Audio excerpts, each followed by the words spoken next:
This work is revered by countless people as the pinnacle of violent aesthetics. At its peak, its popularity even rivaled that of Hellsing. From maids hiding grenades under their skirts to yachts soaring through the sky to blow up helicopters, every bullet fired sent the audience's adrenaline surging.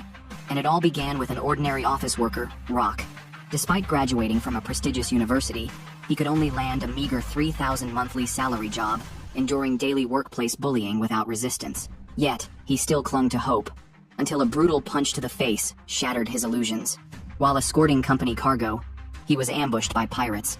Not only was the shipment stolen, but he was also taken hostage by the pirate Ravi. The black man named Dutch informed their client, Balalaika, that the prey had been captured, and delivery would proceed as scheduled. Meanwhile, at Asahi Heavy Industrial, Kageyama briefed the shareholders that the disc had been seized during transport. Soon after, Bougainvillea Trade Company extended a negotiation offer, but their true identity was that of the Russian mafia, seeking to muscle in on their illegal operations. The disc contained the company's biggest scandal since its founding. However, new intel soon arrived. The Russian mafia hadn't received the disc. It was still in the hands of the pirates who attacked the transport ship. Seeing an opportunity to cut the mafia out, the board entrusted Kageyama with full authority over the matter. On the other side, Dutch disapproved of Revi dragging an innocent civilian into their affairs, but Revi believed they could extract more than just the usual fee. Benny warned that her plan was reckless. They didn't even know the contact person or the ransom account. Enraged, Revi fired several shots at Rock and threatened to throw him overboard. Dutch quickly intervened, pulling the terrified Rock to the deck for air, promising to find a way to contact Rock's company, but only after delivering the cargo to their employer first. After all, they were just middlemen profiting from the deal. Perhaps due to Stockholm Syndrome, Rock even began trusting his kidnappers. Meanwhile, the boss of Asahi Heavy Industrial only learned during the operation that their employee had also been captured. However, Kageyama had already contacted the mercenary group EO Company, and Rock was naturally abandoned by them. On the other side, Dutch took Rock to a bar on the island for drinks. Originally run by remnants of the South Vietnamese army, the place had unintentionally become a den for outlaws while sheltering deserters. Naturally, an ordinary man like Rock couldn't adapt to such an environment. Each member of the pirate trio had their own story. Dutch was an eccentric veteran of countless battles. Benny had once angered both the Mafia and the FBI during college, and was about to be assassinated when he met Revi. Revi filled her glass and challenged Rock to a drinking contest, taunting him until he downed his drink in one go. After all, Japanese drinking culture was not to be underestimated. Just then, Dutch got through to their employer, who revealed they had captured an Asahi Heavy Industrial spy and extracted intel about EO Company's movements. As the bar patrons watched Rock and Revi's drinking contest, several grenades rolled in. When Rock came to his senses, he found the bar in complete devastation, crouching under a table to evade the hail of bullets. He realized nearly everyone present had been killed. Crawling desperately for cover, he spotted Revi still casually drinking at the counter. Rock was utterly shattered, convinced he'd be shot dead today. Revi told him to stop screaming and just enjoy life. Then enemy soldiers moved in to check for survivors, at which moment Revi suddenly vaulted over the counter, wielding a customized Beretta M92 to open fire on the attackers, swiftly eliminating most of them. Meanwhile, Benny had already slipped away to prepare their escape vehicle. Knowing staying meant certain death, Rock had no choice but to flee with them. Their next destination was the harbor to meet their employer Balalaika. Benny was attempting to contact Rock's company. If negotiations failed, Rock would be left to die. Rock angrily accused them of dragging him around only to abandon him now, prompting Revi to angrily point her gun at him.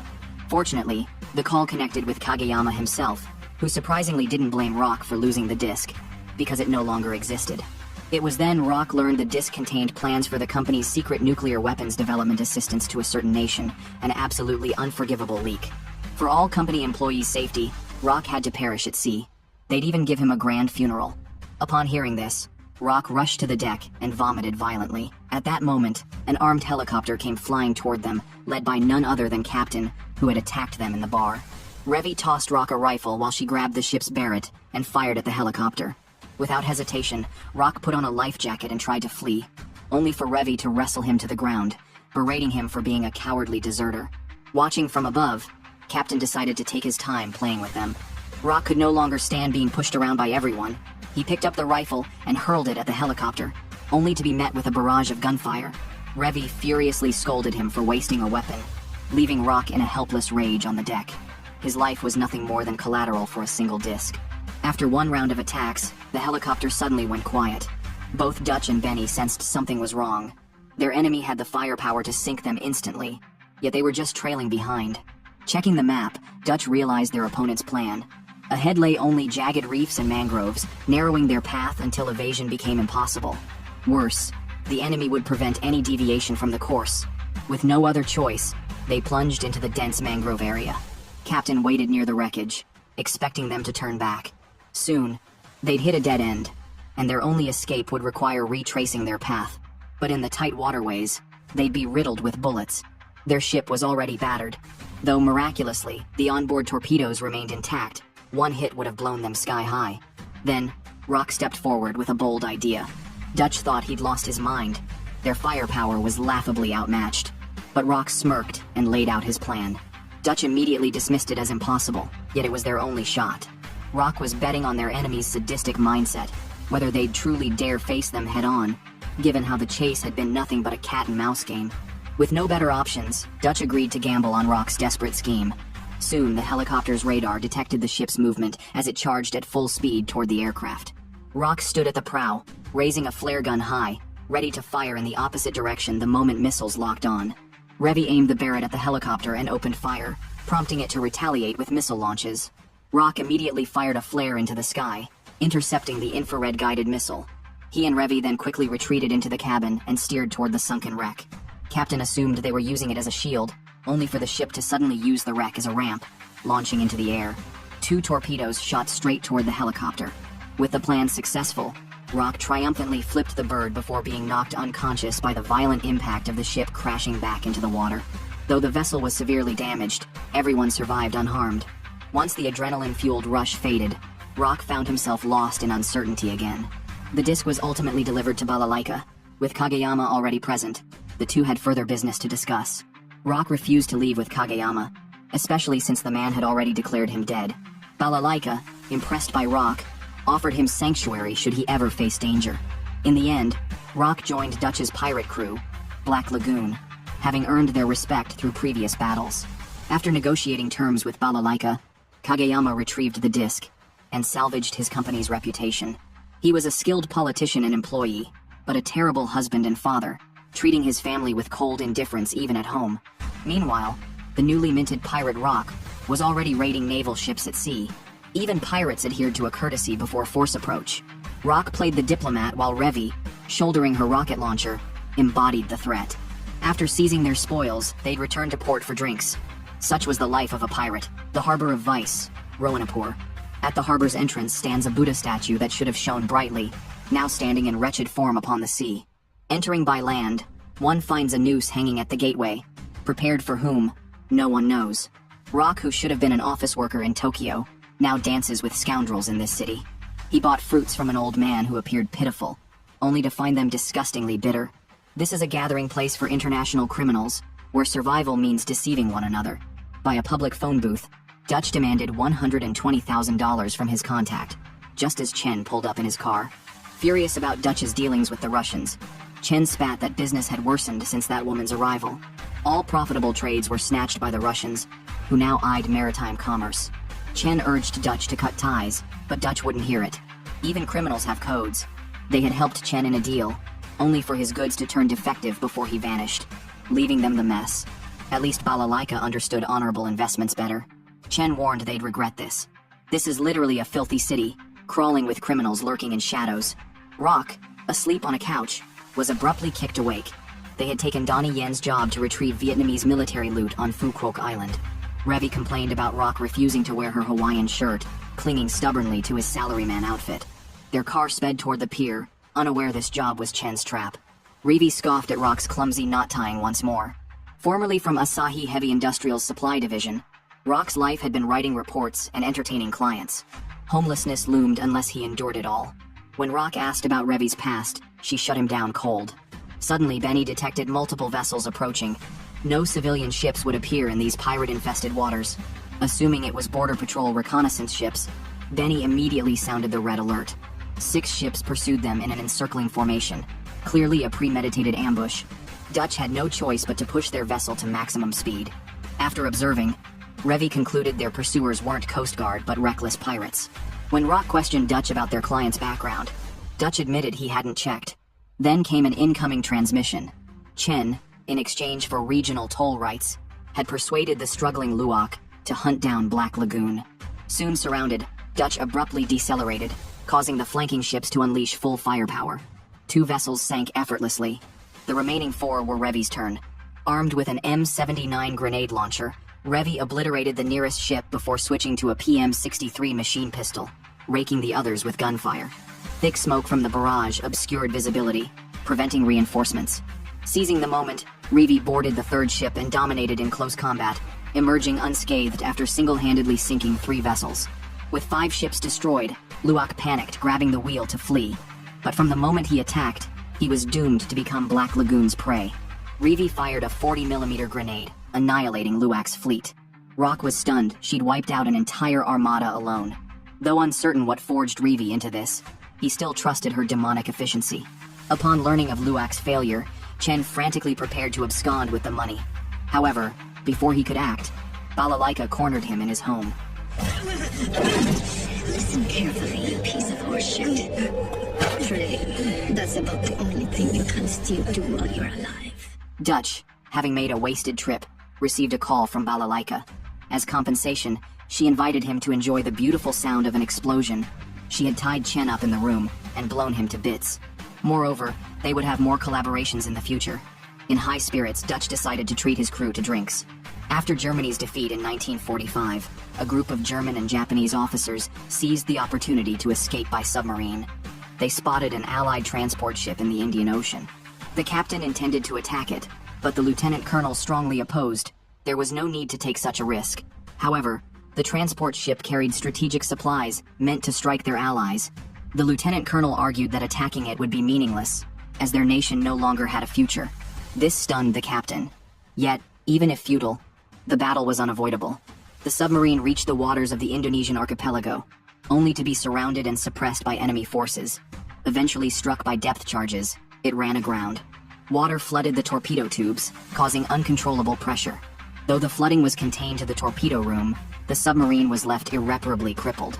With only 2 hours of air remaining, the Japanese officer chose to commit seppuku. Realizing all was lost, the captain discharged his crew, allowing them to choose their own way to die. Upon learning the submarine would never resurface, the lieutenant colonel broke down. The painting of Brunhilde guiding the 12 knights in his possession was the only artwork the president had created after seizing power. Their mission was to hide it, preserving it as a beacon to rally scattered comrades when they rose again. The captain understood this war's defeat was inevitable, but the next war would continue. He asked if the lieutenant colonel had family, only to be told that family meant nothing in the face of duty. The captain had once fought proudly for his homeland and faced death without regret, but his only resentment was sharing a coffin with a man who cared nothing for his own kin. Enraged, the lieutenant colonel aimed his pistol at the captain, who showed no fear. 2 gunshots later, silence reclaimed the submarine. The pirates were cruising aimlessly on the sea. Rock mentioned his past experience with diving, so after the ship docked, he planned to buy diving equipment. However, the price was too high and he couldn't bring himself to purchase it. Later, while calculating the annual expenses for the torpedo boat, Dutch returned carrying the very diving gear Rock had wanted, claiming it was a gift for him. Rock was overjoyed, but this played right into Dutch's trap. As it turned out, the Black Lagoon team had taken on a new job. Half a century ago, a German submarine received its final orders from its collapsing homeland to transport Japanese naval officer to Batavia. It was an incredibly long voyage. Under the captain's command, the submarine successfully navigated a route comparable to Magellan's circumnavigation. Yet, just as they were about to reach their destination, the Americans discovered and sank them, sending the entire crew into the abyss of the Dark Sea. But there was a hidden secret. Before the submarine departed, a major from the State Security Bureau had left Germany with the crew, carrying a painting titled Brunhilde Guiding the 12 Knights. The artist was said to be unknown, and though the painting's true value remained unclear, a Spanish antiquarian, who specialized in collecting Nazi-era artworks, had commissioned them to retrieve it.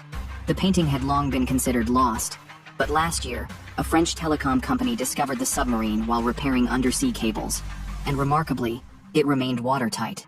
The geopolitical situation in these waters was complicated, presenting them with an opportunity. According to intelligence, only the submarine's forward section had flooded. requiring Revy and Rock to enter through the torpedo tubes to seal the hatch. Once the breach was welded shut, they could open the interior doors. The mission was confirmed. Rock reluctantly put on the diving gear. He couldn't believe he had to perform underwater work. Revy urged him to double-check everything, infuriated by his careless attitude. Once submerged, they would only be able to locate each other via signal beacons. Dutch had also provided Revy with underwater firearms as a precaution. After final preparations, the two dove in and soon spotted the massive wreck resting on the seabed. Meanwhile, Benny noticed a ship approaching, far off standard shipping routes. Its presence was highly suspicious. Dutch immediately raised the Thai naval flag, disguising their torpedo boat as an official patrol vessel. The unidentified ship attempted contact but refused to answer any of Dutch's questions. Sensing danger, Dutch retreated to the control room, prepared for the worst, eliminating the threat and rescuing Revy. However, the enemy ship saw through their ruse, recognizing them as pirates. A barrage of missiles streaked toward the torpedo boat, forcing Dutch into a desperate escape. Below, Revy and Rock had already entered the submarine. The sunken tomb was about to be opened. The man casually pulled a skull out of the water, screaming in terror. Yet the place they had arrived at was an underground graveyard littered with corpses. Rock and Revy successfully entered the sunken German submarine, where sailors had lain dead for half a century. In this pitch-black darkness, the cruelest fate was suffocating on the brink of death. The two entered the inner compartment to find complete chaos, evidence of a brutal struggle. It turned out that when the submarine was trapped underwater, facing certain doom, the lieutenant colonel shot the captain, who had been cursing the Nazis. Crewmen rushed in at the sound of gunfire, and after a frenzied fight, several perished alongside the lieutenant colonel. Revy identified the bodies by their SS uniforms, but found no trace of the painting. Judging by the scene, the lieutenant colonel had likely instigated the conflict. The crew, avenging their captain, swarmed him, resulting in this carnage. A ship was like a family. With death certain, internal strife made no sense. The outsider must have provoked it. Then, Rock spotted something near a corpse. After wiping it clean, they confirmed it was the very painting they sought. Revy ordered Rock to secure it while she looted everything of value from the submarine. Dutch narrowly evaded enemy missiles on the surface, forced to anchor at a distance to observe. The hostile warship had positioned itself directly above the submarine, leaving no opportunity for intervention. Their objective aligned with Dutch's, to retrieve the painting from the depths. The warship's commander assembled a 5-man suicide squad. After an impassioned speech, they sang their national anthem in unison, a display Dutch clearly overheard.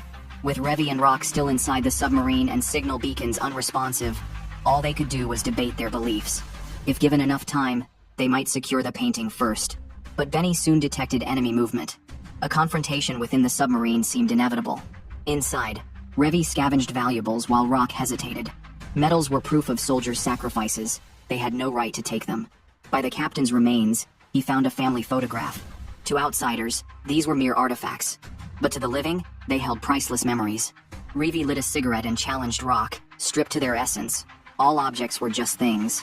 Value came only from collective consensus money. Sentimental notions were delusions. Money meant power. As a child, she'd prayed for divine salvation, until police nearly beat her to death for living in slums. No gods, no strength, just cash and guns. Life was the only true equalizer. Rock apologized for stirring painful memories, but Revy shrugged it off.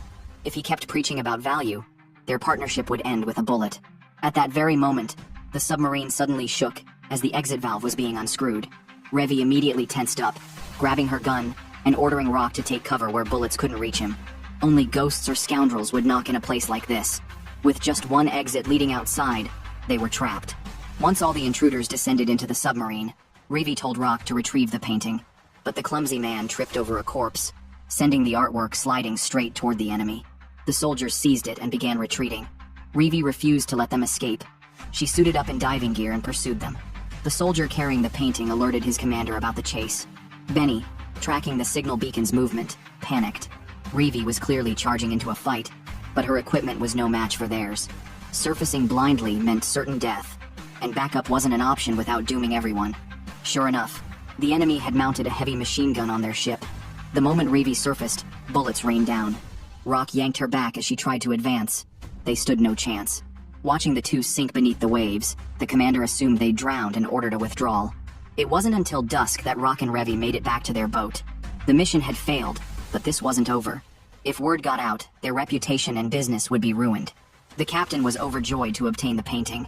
With this artwork, The benefactor who promised them enormous retrieval funds would financially support their minority faction and introduce them to the anti-communist union.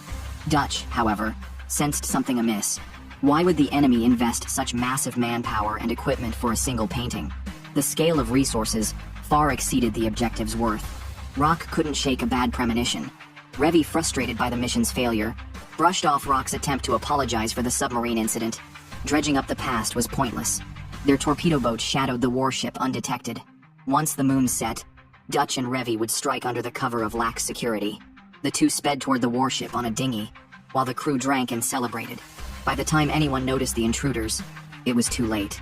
Revi gunned down unprepared soldiers without hesitation, soon filling the cabin with corpses. From afar, Benny and Rock silently watched the gunfight unfold. Neither had the stomach for pulling triggers. Their role was simply to guard the base. Meanwhile, the commander rushed into the armory to load the machine gun, only for Revi to appear behind him and gun him down. While Revi wreaked havoc downstairs, Dutch seized the opportunity to head upstairs. After taking out an entire squad, he pinpointed the commander's location, just as he realized Revi had gone silent. Revi stormed into the control room, ready to shoot unarmed crew members, but Dutch intervened, knocking her gun aside. He demanded to know what she thought she was doing. Mercenaries killed for profit, but mindless slaughter was for psychopaths. One mistake could get them both killed. If she couldn't handle the job, she should quit. As they argued, an enemy squad silently surrounded them.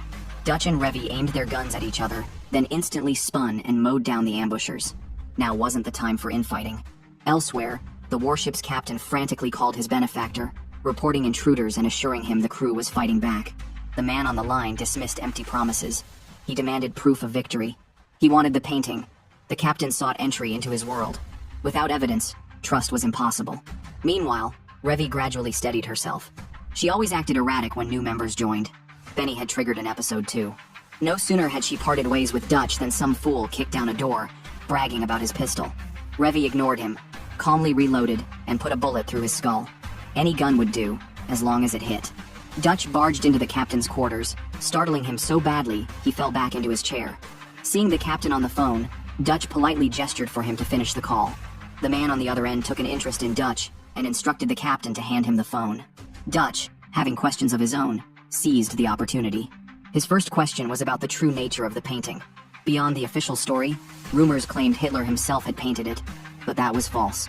Even the lieutenant who originally transported the piece believed it was Hitler's work. The real value, however, wasn't the painting itself, but what was hidden inside. The Spanish collector who hired Dutch's crew turned out to be the very man on the phone. Orchestrating their clash had been part of his plan. He then recounted a story. On the day the SS Security Service's founder finalized his plans, funds were consolidated, and a ledger bearing every member's signature and account details was created. That archive was split and concealed within 4 paintings, the one in question being the last. All he wanted was the painting returned. As the employer, he reminded Dutch that breaking their contract would ruin his reputation. Though furious, Dutch had no choice but to comply. The captain couldn't accept the truth. They'd been played. The man on the phone showed no mercy. Both the captain and Dutch had been given the same chance, but the captain failed. Dreaming of joining our world with that level of incompetence is delusional. After exchanging some colorful words, Dutch smashed the phone. When Revi entered and saw things unresolved, she proposed a gamble. Tossing her gun to the captain, she dared him to use it. He pointed it at his own head, but couldn't pull the trigger. Screaming, he instead aimed at Dutch, only to find the chamber empty. 2 guns now trained on the captain, the mission was over. Dutch fired a flare, signaling for extraction. As they waited, Revi vented her frustration. Rock didn't belong with them. It wasn't dislike, just an irreconcilable difference. They'd never mesh. After Dutch and Revi slaughtered an entire ship of Nazi remnants, the Black Lagoon crew returned to their daily routine. With Dutch and Benny occupied with their own tasks, the job of making deliveries fell to Rock and Revi. Since the last incident, the atmosphere between them had grown awkward. Revi avoided being around Rock, while he treaded carefully to avoid angering her. Their first stop was delivering liquor to a brothel nightclub, where Revi effortlessly handled the island's sly operators. Next, they delivered a message to Balalaika, who was working as a content moderator, completely disillusioned with the world.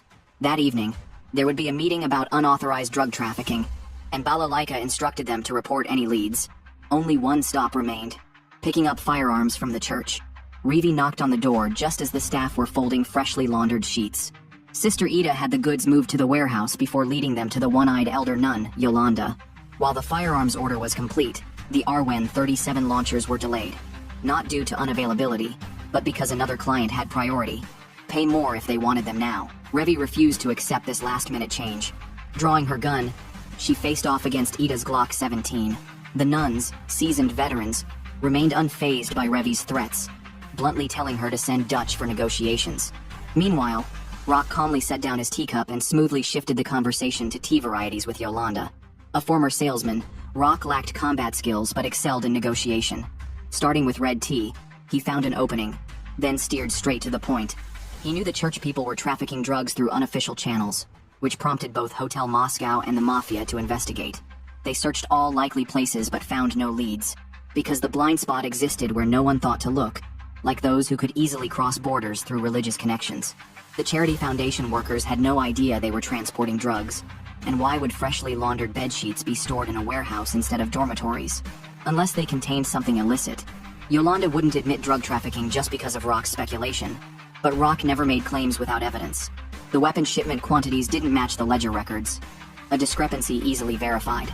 After exposing the truth, Rock offered benefits too, though Black Lagoon and Hotel Moscow maintained friendly relations. Keeping this secret wasn't impossible. The nun smiled. This had been her test all along, and Rock barely passed. Ida holstered her gun and added the launcher to the inventory list. Yolanda told Revi to learn from Rock. Business couldn't be done just by waving guns around, though having no guns at all wouldn't work either. After completing their mission, the two went to a roadside stall to eat noodles. Revi still gave Rock the cold shoulder, even suggesting he quit and return to Japan. But Rock calmly fired back. Wasn't it Revi who dragged him onto this pirate ship in the first place? And who had just resolved their earlier problem? Not everything could be solved with guns and knives. Rock knew Revi was still upset with him over the submarine incident, but he wouldn't apologize again. Taken aback, Revi interpreted his words as a challenge. Rock slammed his bowl down and shouted at her. He had done nothing wrong, so there was nothing to apologize for. That was all he meant to say. Revi's expression instantly darkened. She drew her gun and aimed straight at Rock's forehead, pulling the trigger, but the shot went wide. At the last second, Rock had knocked the barrel upward and flung the gun away. Grabbing Revi by the collar, he snarled that he'd had enough. He'd finally escaped having to kowtow to bosses, only to end up bowing to a woman's temper as a pirate. Rock accused Revi of pretending to be ruthless, while being too greedy to face her own flaws. Revi, quick to anger, snapped back. How could someone like him, raised in comfort, possibly understand how she'd survived? Rock didn't understand Revi, but she didn't understand him either. No matter how someone lived, suffering was inevitable. He couldn't fathom why she insisted on playing the tragic heroine. Furious, Revi spat that this wasn't some Hollywood crime fantasy. Rock idolized. There were no Robin Hoods here. Then she'll become Robin Hood. Better that than whining forever. Revi finally lost it and punched him square in the face, but Rock took the hit without flinching. He reminded her, he was here because of her. She had saved him from his soul-crushing corporate life, from being discarded and murdered by his bosses. Now, all he needed was a place to drink, and she was the one who taught him that. What he couldn't stand was realizing Revi had started acting just like those who betrayed him. With everything laid bare, Revi dropped her sulking, though not without some tsundere bickering, like children squabbling. At that moment, a group of police officers surrounded them. They had received reports of a disturbance at the market. Fortunately, the police chief was an old acquaintance of Black Lagoon. As long as they followed the rules here, the authorities didn't care what they did. The two got into the police car just for formalities, even smoking inside. Revi finally asked Rock where he really wanted to belong. Rock replied, right here. As they lit each other's cigarettes, it almost felt like exchanging a smoke-filled kiss. Once a Tokyo salaryman, now a cargo handler in the South China Sea, his job was simple. Buyers inspected the goods, signed off, and he retrieved the returned items. But Rock never expected the returned goods to be a child. Their role was just transportation. The boy was to be handed over to a Colombian cartel representative. Revi dragged the kid into the cabin to guard him as the torpedo boat headed back. Rock was overwhelmed with guilt over trafficking a child, but Dutch reminded him they were just couriers. Deliver the cargo, reach the destination, and their responsibility ended. The boy had guts. He even threw soup in Revi's face. Revi's temper flared instantly, ready to put a bullet in him. Rock had to step in, taking over guard duty, only to get pizza thrown at him instead. Yet his ordinary demeanor made the boy lower his guard. Despite knowing he'd be sold, the boy showed no fear. He was certain his father would rescue him. He claimed to be Garcia, the future head of the Lovelace family, one of South America's 13 noble houses. Rock didn't buy it. The Lovelace family was the most down-and-out aristocracy in the region. Garcia admitted things were rough. His father stubbornly refused to modernize, clinging to their farmland. But when rare earth deposits were discovered in their soil, the Colombian cartel tried to force a sale. When his father refused, they wrecked the farm and kidnapped him. Hearing this, Rock finally realized something was wrong, especially when Garcia accurately described the type of rare earth in their farmland, and even the appearance of their family dog. Rock informed Dutch about Garcia's noble lineage. Revy thought Rock was being overly sympathetic again, though that might be part of it. The real issue was that the people who handed them the cargo had lied, and lies meant trouble. Having worked in the supply department of his former company, Rock knew all about rare earth and the Lovelace family. Garcia wasn't lying. Dutch was now confused. If the goal was intimidation, kidnapping the boy would have been enough, so why secretly sell him? Revy figured it was about saving face with the mafia, a way to vent frustration. With too many factions involved, Dutch couldn't make a clear judgment. He called Balalaika to investigate the connection between the Colombian cartel and the Lovelace family. Coincidentally, Balalaika had also received a request from the cartel, so she agreed to discuss it at the bar after their return. Dutch asked Rock one last question. Would the Lovelace patriarch be the type to hire mercenaries to retrieve his son? Rock doubted it. The family was so financially strapped they could barely afford a maid. Meanwhile, that very maid had arrived on the island. She wandered around, asking for locations where South Americans gathered. After some inquiries, she finally found the Yellow Flag Bar. The torpedo boat docked, and Dutch's group drove to the bar. Rock complained that Revy was too rough with the child, but Revy mocked him, saying he should go be a butler surrounded by a dozen servants. Garcia retorted that his family only had one maid named Roberta. Though she couldn't clean or do chores, she was still far better than Revy. Revy burst out laughing, unfazed. But Rock seriously asked Garcia if he had ever seen the maid's true strength. Garcia used to love arm wrestling with Roberta. He always won. But once, during a match, gangsters came to threaten his father again. Roberta immediately noticed and froze. No matter how hard Garcia strained, he couldn't budge her hand an inch. That was when Garcia realized Roberta had been letting him win all along. She must have had a reason for pretending to be just a maid. Meanwhile, Balalaika also received intel on the Lovelace family. On the surface, they seemed like an unremarkable, impoverished noble house. But if you looked closely at the maid's eyes, recognize the gaze of a soldier. At the same time, the maid Roberta arrived at the bar and asked the bartender about where Colombians gathered. The bartender slid her a beer, but refused to answer. Just as Roberta crushed the glass in her hand, a group of Colombian gangsters stormed in.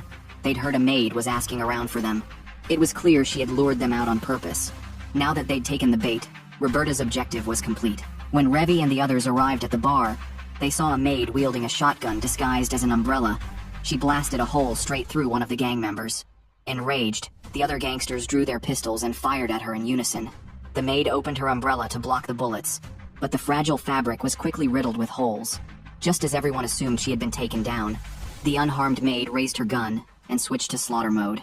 The Black Lagoon crew quietly ducked under a table, deciding to abandon Garcia and make a run for it. They had no intention of getting involved. Before leaving, Rock told Garcia to hide and follow the maid home once the shooting stopped. But the boy burst into tears, terrified by the maid's brutality. He knew Roberta wasn't ordinary, but he never imagined she could kill. The bartender, calculating who to bill for the damages, noticed Revy and the others sneaking out, only for the gunfire to abruptly cease. The Colombian gangsters were stunned to discover Black Lagoon and their cargo. Roberta spotted Garcia, who instinctively stepped back. Realizing she had frightened him, she knew she owed him an explanation later. But first, she had to take him home. Then she turned her gun on Rock. Garcia immediately shielded him, but Revy suddenly lunged forward, seizing Garcia and threatening Roberta. If she didn't open fire, Garcia would return unharmed. After dispatching a thug attempting to ambush her, Roberta recited the Lovelace family creed. She would bring Garcia back safely, but everyone else present had to die. She pulled out a submachine gun from her suitcase and unleashed a furious barrage of bullets at Revy. While dodging, Revy dashed toward the bar counter under the terrified gaze of the bartender, only for Roberta to fire a grenade. Unable to evade in time, Revy was struck. Fortunately, the gang leader ambushed Roberta, diverting her attention. Dutch and the others rushed to check on Revy. Though her injuries weren't severe, the concussion had knocked her unconscious. As the group prepared to retreat, Garcia grabbed Rock's hand, pleading to be taken along. This version of Roberta terrified him.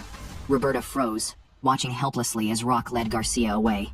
The gang leader coldly recited Roberta's real name. After deserting the Colombian Revolutionary Army, she had been hunted by both cartels and Interpol. The Colombians had even placed a $400,000 bounty on her head. Bringing her skull back would secure his rise as the cartel's new leader. The maid turned and bowed farewell. Then several grenades rolled from beneath her skirt. 1 second after Dutch's crew fled the bar, the explosion engulfed the building in flames. Yet they all knew, an explosion of that scale wouldn't kill Roberta. They sped to the docks by car. Roberta's codename, the Hound, meant prey she bit never survived. Upon hearing of the bar's carnage, Balalaika mobilized her squad. Soon, Roberta caught up in her car. Dutch riddled the hood of Roberta's vehicle with bullet holes. But Roberta countered by grabbing Dutch's wrist and yanking half his body out the window. Had Roberta's car not stalled, Dutch would have been finished right there. Benny drove at full speed toward the docks, when suddenly, Roberta's car crashed down from a rooftop onto Benny's vehicle, her own car plowing straight through a storefront window. Moments later, Roberta emerged unscathed and sprinted toward the Black Lagoon crew. Even as Benny hit the gas at the last second, Roberta used her knuckle dusters to climb aboard. Dutch turned to shoot, but Garcia's interference cost him the perfect chance. Roberta climbed onto the roof and fired into the cabin, forcing the car to careen straight toward the docks. Benny had no choice but to ram into a shipping container to stop. Everyone inside survived relatively unharmed, except Roberta, who was flung out and left dangling upside down from the container. Yet despite the brutal impact, she stood up as if nothing had happened. Fortunately, the jolt revived the unconscious Revi. Seeing Roberta still alive, she seized the chance to vent her rage. Both women wanted the other dead. This was a showdown between the two strongest women in the world. Revi and Roberta traded gunfire with dual pistols, soon vanishing into the maze of shipping containers. After a fierce exchange, Revi took a bullet to the shoulder while Roberta lost one of her guns. Dutch and Benny, hiding in the car, considered making a run for it, but when lightning seemed to crackle across the battlefield, they wisely stayed put. Women's fights are terrifying. Then Garcia suddenly pulled a baffling move. It was nothing short of pouring gasoline on the fire. The gunfire grew closer as Revi and Roberta crashed into each other from opposite ends of the shipping container, both aiming at each other's chests the moment they hit the ground. Just then, headlights flooded the dark docks. Balalaika and her men had surrounded them. Hotel Moscow had already gone to war with the Colombian cartel, wiping out their stronghold and capturing their leader. The Garcia kidnapping case was settled. Roberta no longer had a reason to fight. Yet neither Revi nor Roberta lowered their guns. Today, one of them had to die. Balalaika smirked as their weapons were simultaneously knocked away. This wasn't a request, it was an order. The three most dangerous women in the world stood together, though Dutch's attention was fixed on the armed soldiers surrounding them. Russian mobsters, yet dressed in military uniforms. Then Balalaika revealed the truth. Roberta was no ordinary maid. She was a Colombian guerrilla trained in assassination in Cuba, a wanted terrorist for kidnapping and murder. Roberta had joined the Revolutionary Army believing in justice, carrying out terror attacks and assassinations under orders. But in the end, she realized what she had trusted was never justice at all. The revolutionaries had allied with the cartels, turning her into nothing more than a watchdog for crime and drugs. So she deserted. The man who hid her was none other than Garcia's late father, her own father's closest friend. That was how she became the Lovelace family's maid. But to rescue the kidnapped Garcia, she had no choice but to revert to the terrifying Hound once more. This was the only thing left for her, the so-called watchdog. Garcia threw himself at Roberta, sobbing. He refused to let her call herself a watchdog. That sign-stained Hound died long ago. The Roberta standing here now is family. But Revi refused to back down. Roberta had blown a hole through her shoulder, and they both insisted on a perfect ending. So the two women launched into another brutal round of hand-to-hand combat. The scene grew increasingly violent as Balalaika and Dutch placed bets while watching, while Rock attempted to intervene, only to be shouted down by the enraged fighters. The prolonged brawl ended in a draw. Roberta, barely able to stand, leaned on Garcia for support. Balalaika ordered her men to escort them to the airport. Roberta asked Garcia to retrieve her glasses, no ordinary spectacles, but her seal. Revi, thoroughly beaten, remained unconscious even after being doused with a bucket of water. With the matter settled, Rock voiced his lingering question after Balalaika left. What's the deal with this Russian mob? They move like an army. Balalaika was a former Soviet Special Forces operative, her subordinates all battle-hardened veterans. Her organization was essentially a killing machine. This man is a triad boss modeled after Chinese actor Chow Yun-fat, his power rivaling that of Russian gangster Mr. Chang. On this small island, Criminal organizations from various countries have established their own territories. Just now, the Hong Kong Triad's branch was suddenly bombed. Mr. Chang arrived at Black Lagoon's office with his men, delivering a deadly mission. He had captured a merchant smuggling arms illegally, only to discover he was actually a Bulgarian intelligence officer. To avoid meeting a gruesome fate, the man revealed an important document, a terrorist attack plan targeting the United States. The bombing of the U.S. Embassy, as repeatedly reported in the news, was carried out by this group. Adhering to the principle that business knows no borders, Mr. Chang sought to negotiate with them, but they coldly rejected his offer and blew up his office. To transport the document off the island, Mr. Chang dispatched 5 teams, each heading to a different destination, but only one carried the genuine file. The Black Lagoon team was one of them, bound for a local military base on Basilan Island, with a deadline of 2 days. Once the time elapsed, the CIA liaison would leave. The tight schedule was unavoidable, as terrorists had already begun their operations. Mr. Chang assured Dutch that upon arrival, his men would guide them safely. At that moment, Revi spotted heavily armed terrorists downstairs, firing a rocket launcher at the window. She yelled, "Enemy attack," and bolted. As the rocket exploded, the terrorists stormed forward. Mr. Chang's movements had long been compromised, though fortunately, no one was injured. Dutch grumbled about canceling the deal, but backing out now meant forfeiting even repair fees. Seizing twin pistols, Mr. Chang burst out of the room alongside Revi, calmly kicking away incoming grenades. As fellow Chinese and sharpshooters, their coordination was seamless, covering Black Lagoon's retreat to the exit. After exchanging the code phrase, the car sped toward the harbor. Meanwhile, the anti-American organization was also plotting to retrieve the attack plan. Among them was a Japanese man named Takanaka, who always worked at a leisurely pace, much to the frustration of his partner Ibraha. Originally, the operation was supposed to end with the bombing of the Triad's office.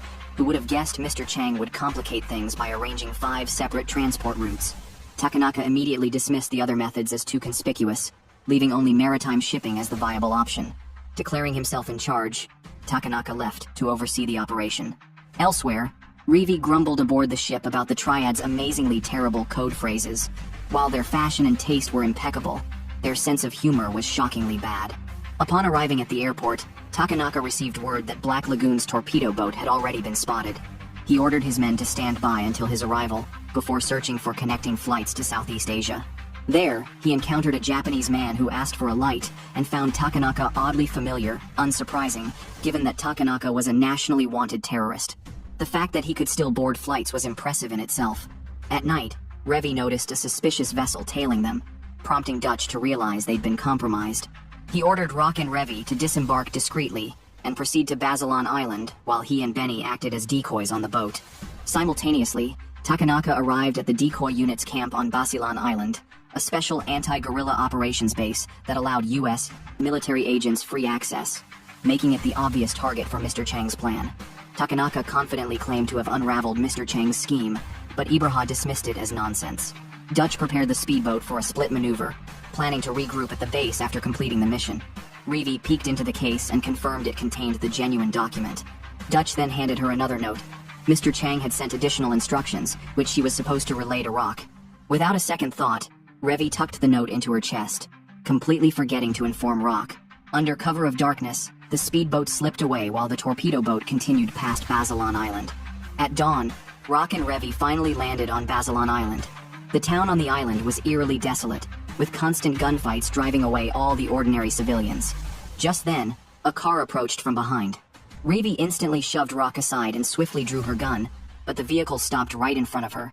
The driver was none other than Takanaka, disguised as the contact. Revi holstered her weapon and exchanged code phrases with him, but Takanaka played dumb until Revi lost her patience. Only then did he finally recite the Triad's passphrase. Exactly, you stupid asshole. It turned out that Mr. Chang had already prepared a new passphrase to prevent leaks. The moment Takanaka recited the code phrase, he revealed his true identity. Both immediately drew their guns and opened fire at each other. Takanaka used his car to intercept Rock, who was trying to escape, while a thug knocked Rock unconscious and threw him into the vehicle. Revi couldn't react fast enough to stop it. Takanaka sped away with Rock in tow, while ambush vehicles swarmed in to block the road, setting up machine guns and unleashing a barrage of bullets at Revi. Outnumbered and outgunned, Revi had no choice but to scramble for cover in the alleyways. Just then, a car pulled up behind her. A woman flung throwing knives to eliminate the pursuers and swiftly whisked Revi away. These were the actual operatives Mr. Chang had arranged for extraction. Revi demanded to go back for Rock, but Shenhua's mission was strictly to deliver her to the government military base. When Revi refused to comply, Shenhua pressed a blade to her throat, yet Revi stood her ground. With Mr. Chang's crucial document now in the hands of the abducted Rock, how could the mission possibly succeed without retrieving it? The unlucky Rock was taken to the guerrilla camp. Ibraha eventually showed up as well, but the briefcase in Rock's hands turned out to be empty. Takanaka, in no particular hurry, led Rock into a dark room for a heart-to-heart. Both being Japanese, Takanaka tried to ease Rock's guard by making small talk, but Rock wasn't fooled. Takanaka's name was infamous back in their homeland, though unlike Rock, he hadn't been driven out. Unfazed, Takanaka calmly explained that he had left Japan by his own will, staking everything on a grander purpose. The only real difference between them, he mused, was their goals. Ibraha, however, had no patience for this, and pressed a gun to Rock's head, demanding to know where the document was. Undeterred, Takanaka continued weaving his tale. Once, there was a man who came to their town, standing on a street corner day after day, delivering impassioned speeches. At first, people listened. Some even joined his cause. But over time, interest faded, yet the man refused to stop, even when no one paid attention anymore. One day, a passing child asked him why.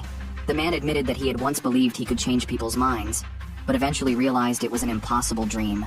Still, he had bet his entire existence and beliefs on it. If he stopped fighting, he would cease to be. The story was likely referencing Japan's leftist movements in the 1962nd. Rock remained silent even after hearing it. Seeing no point in wasting more time, Takanaka concluded that Rock, not being a soldier, had no oath to uphold. Left alone, he'd crack eventually.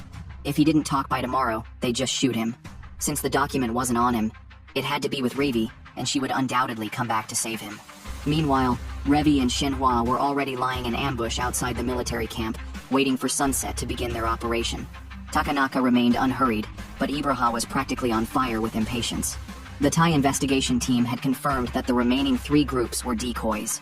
The document had to be with the Black Lagoon crew. Takanaka, however, pointed out that the squad searching for Revi had gone silent. No sooner had he spoken than gunfire erupted inside the camp. Revi and Shenhua stormed in, cutting down enemies left and right. After rescuing Rock, they immediately jumped into a car to escape, only to find their driver high out of his mind, flooring the gas pedal straight into enemy territory. Spotting this, Ibraha led a furious chase, turning the island into a high-speed battlefield. Rock, troubled by his thoughts, tried to say something to Revi, but she was too busy playing rock-paper-scissors with Shenhua to decide who would fight first. Shenhua climbed onto the roof, twin blades flashing as she bisected a sniper in one strike, though the sudden movement sent their vehicle careening out of control. Revi then stomped over Rock to join Shenhua on the roof, the 2 women wrestling for kills while their driver screamed about heading to a nudist beach. In short, nobody was sane except Rock. With only half an hour left until the deadline, a frantic CIA agent called Mr. Chang, who calmly told him to prepare the money and wait. All they could do now was wish Rock luck. The guerrillas opened fire with machine guns, forcing Shenhua, whose weapon had too long a cooldown, to yield the spotlight to Revi, who returned fire under the hail of bullets. Though Shenhua acknowledged Revi's skill, she despised firearms, believing blades, and the body to be the world's finest weapons.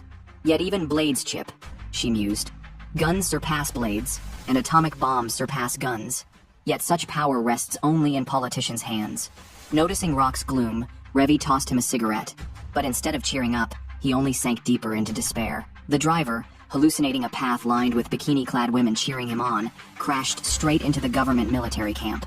The guerrilla's vehicle broke down midway, and in a fit of rage, Ibraha mobilized every last soldier in the camp. Today, he swore, would end in a decisive battle against those government troops. Takanaka thought Ibraha had lost his mind. This would get them all killed. But Ibraha, consumed by grief over his son's death, refused to listen. As they argued, Takanaka shot Ibraha dead and ordered the remaining forces to retreat. Ibraha had been a good comrade, but dwelling on the past would change nothing.